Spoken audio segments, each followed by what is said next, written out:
দেখেন আমাদের হাসনাত আব্দুল্লাহ কত সুন্দর কথা বলছে, কথাগুলো একটু মন দিয়ে শুনেন, উপকারে আসবে।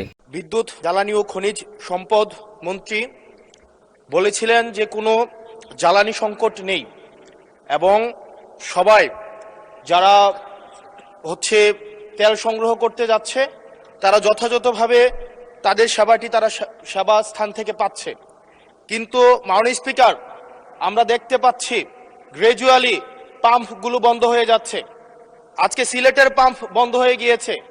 আমরা দেখছি যে রাস্তাতে লাইনের গাড়ির দীর্ঘ সারি এবং আমরা বারবার করে দেখতে পাচ্ছি যে সবাই প্রত্যাশিত সেবা পাচ্ছে না এবং অবশ্যই কিন্তু দুঃখজনক বিষয়, সরকার এই বিষয়টি এড়িয়ে যাচ্ছে এবং মন্ত্রী এই প্রবলেমটি অ্যাকনোলেজ করার পরিবর্তে মন্ত্রী আগের মতো আমরা যেভাবে অ্যাভয়েড অফ প্রবলেম মাননীয় সদস্য প্রবলেম যেভাবে আমরা অ্যাভয়েড করে যেতাম, মন্ত্রীদের মধ্যে এক ধরনের প্রবণতা দেখা যাচ্ছে যে তারা প্রবলেম অ্যাভয়েড করছে।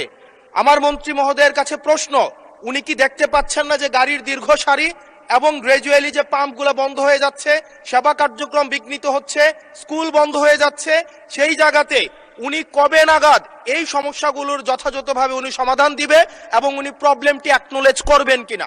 ধন্যবাদ মাননীয় স্পিকার। এরকম ভিডিও পাওয়ার জন্য আমাদের চ্যানেলটাকে সাবস্ক্রাইব করে রাখবেন এবং একটা করে লাইক দিয়ে রাখবেন।